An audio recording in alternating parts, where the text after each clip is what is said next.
Salut à tous! Dieu nous aime et a toujours le meilleur chemin pour nous. Vivons selon sa volonté. Je suis Cancio Mateo Mejia et je suis un étudiant de l'université WAPA.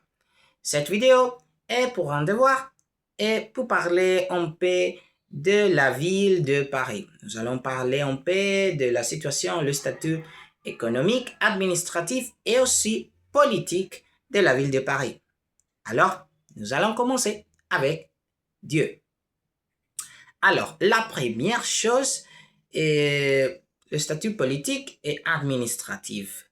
Alors, si nous parlons de le statut ou la situation politique ou administrative de la ville de France, de la ville de Paris, pardon, et nous pouvons dire qu'à partir de 2026, Paris est caractérisé, la situation politique est caractérisée pour son double rôle comme la capitale de la France et aussi comme entité administrative.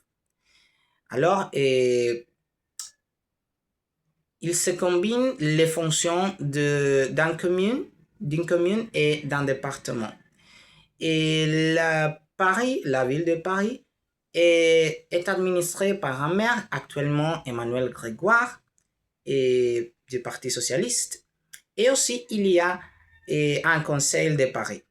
Contrairement à d'autres villes, ce conseil est un peu spécial parce qu'il a de différentes fonctions et exerce à la fois les fonctions de conseil municipal et de conseil départemental.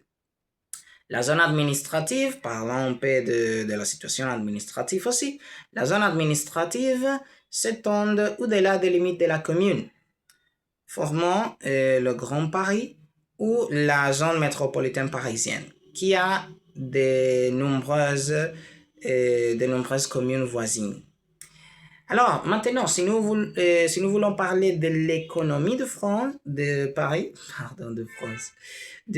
si nous voulons parler de l'économie de Paris, nous pouvons dire différentes choses. Par exemple, nous pouvons dire que la région parisienne est l'un des moteurs économiques les plus importants d'Europe, générant plus d'un quart du PIB national français.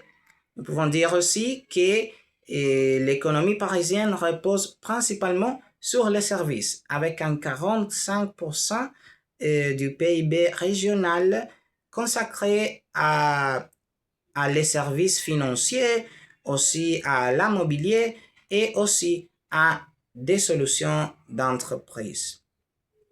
Et selon ce que j'ai compris, nous pouvons dire que Paris est le centre industriel principal dans différents secteurs, par exemple dans la mécanique, la chimie, l'électronique et aussi dans des industries créatives comme la mode.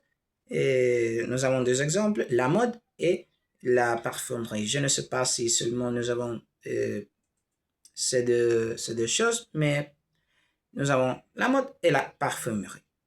Alors,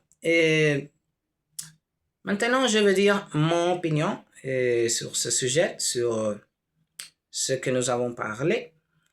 Et bien, je peux dire que Paris, dans la France, Paris, c'est une ville très intéressante avec quelque chose de spécial dans l'administratif, le statut administratif et politique. Et pourquoi? Parce que, par exemple, dans le Conseil de Paris, nous avons différentes fonctions. Et dans l'économie, je peux dire que je pense que Paris, c'est très bien hein, dans l'économie parce que le centre industriel de différentes choses, mécanique, l'électronique, etc. Alors, je pense que Paris a une bonne économie. Alors, c'est tout pour cette vidéo. Dieu nous aime et a toujours le meilleur chemin pour nous. Vivons selon sa volonté.